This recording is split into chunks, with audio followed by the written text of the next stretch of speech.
this is a video on a particular pattern that I've been unraveling over probably my whole lifetime, learning about unraveling it, and I have definitely come up with some, I guess, new research around it, around nice guys.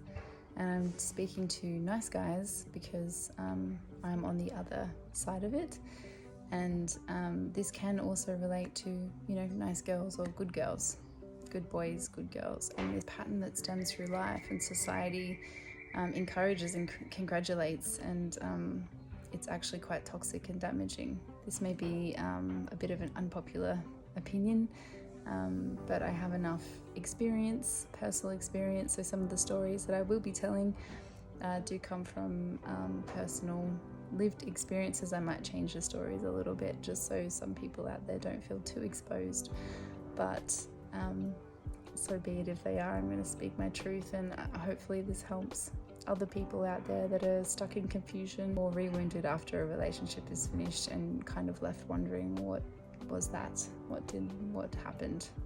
So the difference here, the first thing that I really loved that I found was the difference between nice and kind.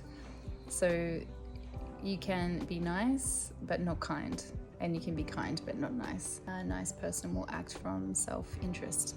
A kind person will act in the best interest of others. Because I've been on the other end of it, I will speak as much as I can with compassion, but I do no longer participate in enabling this pattern in the world or in any sense of relationship ever again for myself. Why don't nice people, nice guys, act in a way that is of your best interest? Because it doesn't serve them upholding their pattern of being liked. In a nutshell, nice people will avoid conflict at any cost. They will not hold boundaries, and so you'll actually never feel safe around, you know, nice guys or nice girls, good boys, good girls. Around this pattern, you will feel pretty lonely. Nice can be seen as a weakness. Nice can be seen as fearing so much of what other people think that they will please the person that they will want to be liked by the most. This means if you're in a relationship with a nice guy or a nice girl, that you will not feel like you're a priority. You won't know where you stand. It will be a very intense roller coaster ride. And in this society, we perceive nice people as good. But I'm here to flip that and say that nice is not good. Example, here's a little story. Growing up, if you're a child who you might have a mother that is quite in her masculine because the father is quiet, passive aggressive, doesn't stand up for any of the conflicts, and there's little communication in the house. Then the father comes in and goes about his day, and what he's showing the kids is that they need to fend for themselves. And then the child creates this pattern where, you know, if it's a little girl, she's going to go out and find all these men to, you know, or a woman in their masculine to try and heal this wounding, where that person will work very, very hard to feel protected, to feel held, to feel safe. And this comes from basically ignorance and silence in a space where there could have been words and boundaries and actual showing of protection to that child. One of the major problems that I see with this is that people see niceness, and I did too after experiencing 10 years of domestic violence and seeing aggression. I fell into the trap of finding a nice guy. From my experience, a nice guy cannot contain or take positive ownership over their partner. And that, if you have safety issues from the past, is just something that will reiterate that and highlight that for you to work on further. It will not be a healing experience for you. While everybody might see a fun, likable, polite, you know, pleasing, everybody sees this person as friendly. And then I found in the situations that I was getting in, I was left really confused as to why I was feeling what I was feeling when everybody else saw what I saw but wasn't feeling what I was feeling. That's because I felt an undercurrent of confusion. These people are inauthentic. These people don't know what their truth is, so they will lie and they will create kind of false truths or stories, and they will stick to their story to validate themselves that they are likable and that they are nice. I was thinking back to probably around about this time last year, and I was in a situation that I kept taking breaks from, and I was wondering how this person would compartmentalize these things, and I was trying to analyze it and figure it out because I was so invested in it. But it turns out that the fragmentation of these people are like a split personality. This creates the roller coaster effect. It creates inconsistency, and it will create that feeling of aloneness, and that maybe you're making it up or maybe it is you. It's a very, very confusing reality to be in, because they're in their own reality doing what they need to do for themselves without considering you. There were clues that I could have picked up on looking back now. If a person says to you, I'm a likable guy, I'm a nice guy, I'm just agreeable by nature, there's some red flags to look for if you're dating a nice guy. You never get the full truth of these people because they actually don't know what their truth is, and perhaps that's their journey to uncover why. But it's interesting figuring out this for myself the more I see it everywhere out there. These people cannot handle conflict, and they will throw things away, run away, tantrum, actually revert back to being childlike when conflict is present. They will stay silent, particularly if it's in a group setting. They won't speak at all, but if it's conflict and people are separated, they'll definitely be able to navigate that a lot better, because they put the needs of themselves away and they try and please the people, telling, little untruths to both parties, but usually playing it off. So say you have a mother or an ex and then a new partner, no boundaries here for this person. There's a severe lack of boundaries with niceness.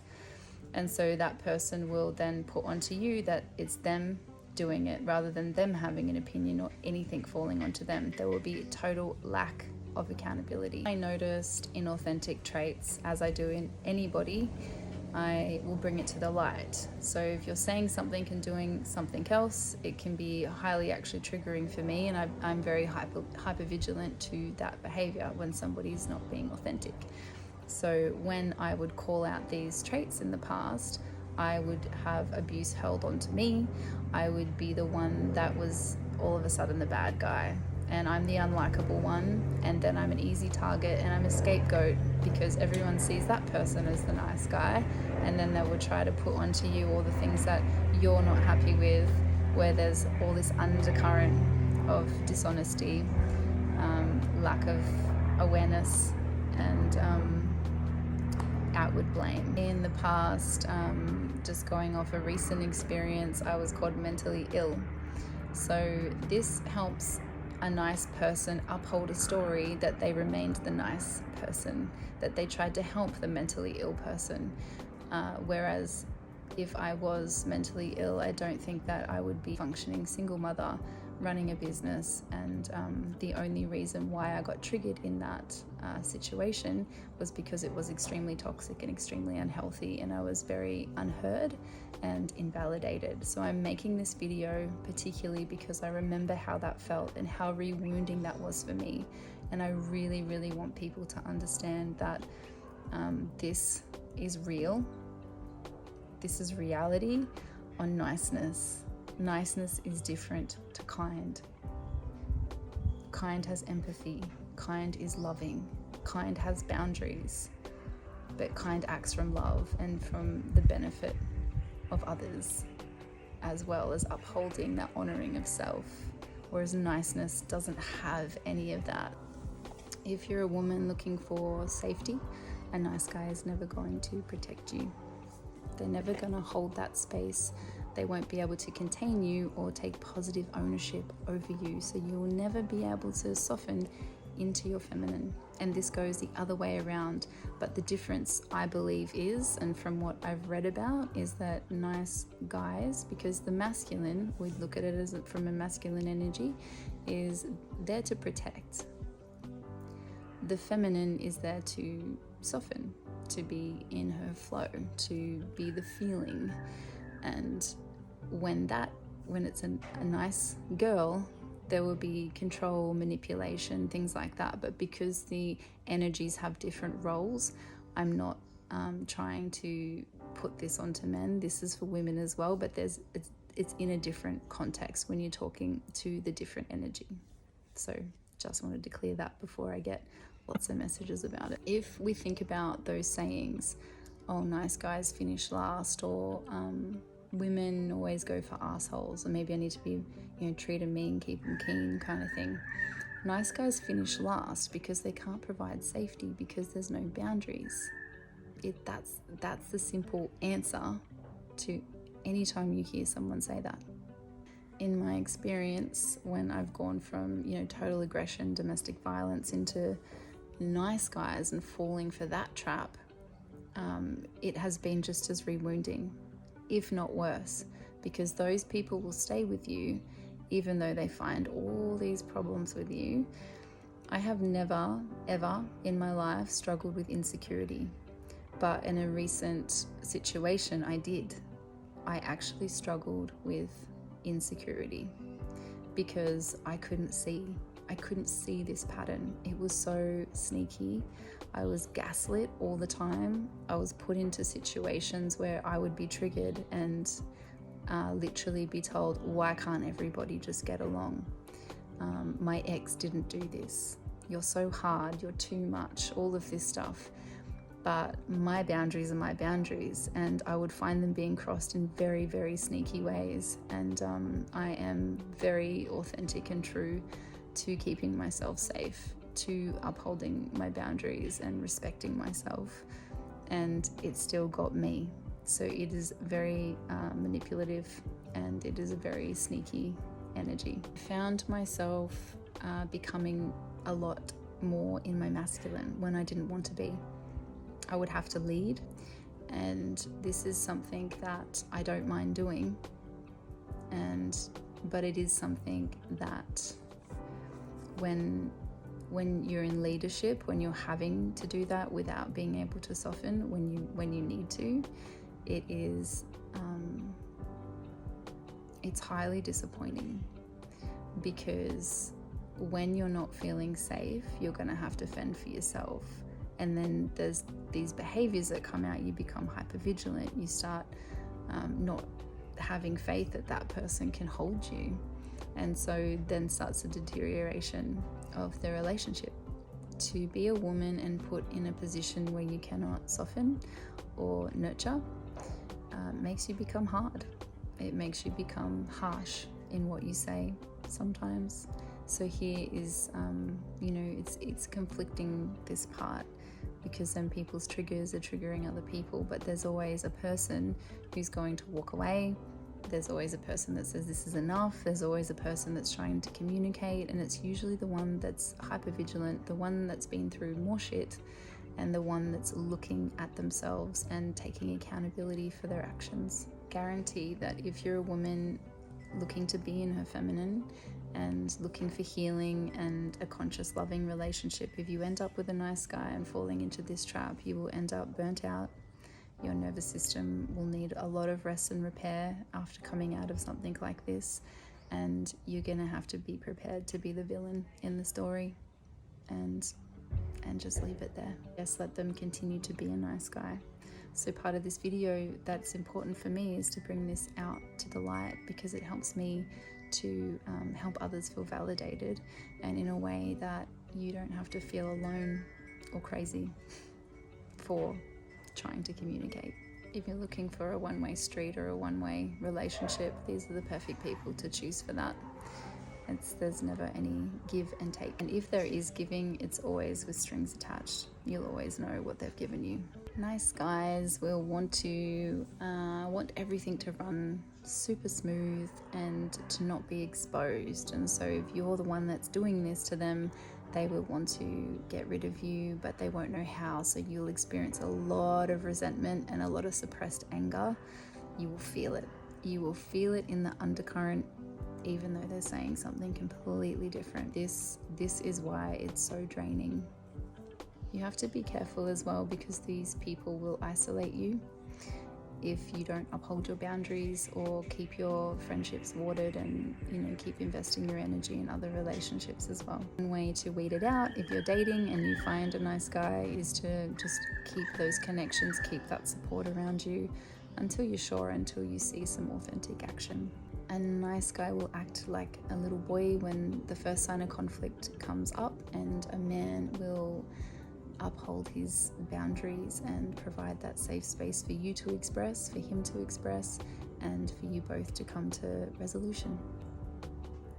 A man doesn't withdraw from conflict. A kind man will always show up and do his best, I believe. A kind man will take positive ownership of his woman, and that means showing up with consistency. That means setting boundaries with her and telling her when her behavior is off, and doing it from a space of love rather than withdrawing, being passive aggressive, and manipulating behind the scenes. That goes for women as well. It felt like a very sneaky energy for me. Obviously, I'm super analytical with my brain, and I love knowing how other people's brains work. I work with trauma, I work with patterns, and I love clearing them. So it's only natural that I went into exposing every avenue I could with this, because one, I was labeled a lot of things in my past, and this has just made sense on such a deep level for me that it's something that we don't see in society. It's something that's not taught, and it's something that is everywhere when you really get into it and you really start noticing it. It's one of those things where you don't understand what's happening when you're in it. You don't understand how it happened, how you got there. It's one of those things that just creeps up on you. It's also this strange place you end up landing in where somehow you become responsible for so much of it, and they take no responsibility, no accountability. Here's something interesting. So they actually gravitate towards people that have a bit of resilience, a bit of strength, because it's going to be easier down the path to really come across as the friendly, nice one when you've got someone saying how they feel and think, and to label them as bad. So in saying that, just prepare to be the bad one. If you're trying to exit anything like this, you're gonna have to be the bad guy with this one. They, from what I've read and what I've researched, a lot of them don't know the behavior, they don't know that they're doing it, and so therefore they don't change it. These people can seem conscious, these people can be very intelligent, they can be normal people, right? They can have a spiritual outlook. They can do the work only so far with you because they're pleasing you to be liked. So these people also have the capacity to apologize, but in my experience, I only feel like that they apologized when they're caught or called out. So I want to call out to anyone's attention that the niceness that we experience in this society is a massive red flag. It really is. And I feel like it should be taken very seriously, because if someone that has done as much work on themselves as me, if I can be still tricked and manipulated and not even knowing that I was going into this pattern of mine, obviously led me to here, which I've broken and, picked apart. That's why I'm here doing this video. If it can happen to me, imagine how many times it's happening. But, you say, I'll stay because they're so nice. They've done nothing wrong, but they are. The gaslighting behavior that I experienced on repeat was very painful for me. It brought up a lot with my past, a lot of abuse, but because you experience abuse in a different way, a more passive way, in a way where someone's suppressing and you're feeling it rather than it being outward in yelling or pushing or shoving or whatever,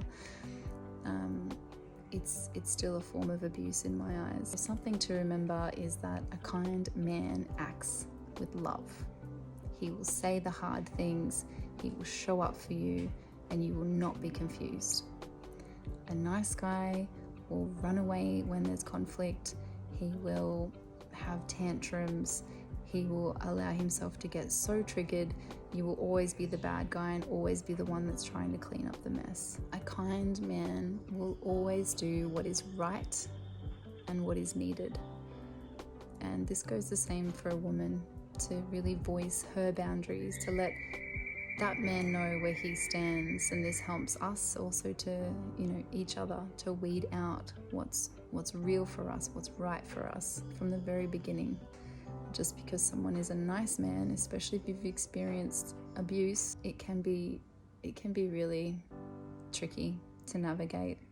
And I'm human, and I'm showing up in this to help myself change this pattern, as well as just bring light to it and talk about how this is happening. This is happening on a big scale, everywhere, in both sexes. So I want to be very clear that I don't actively participate in this behavior. I will not enable it. I can see it now.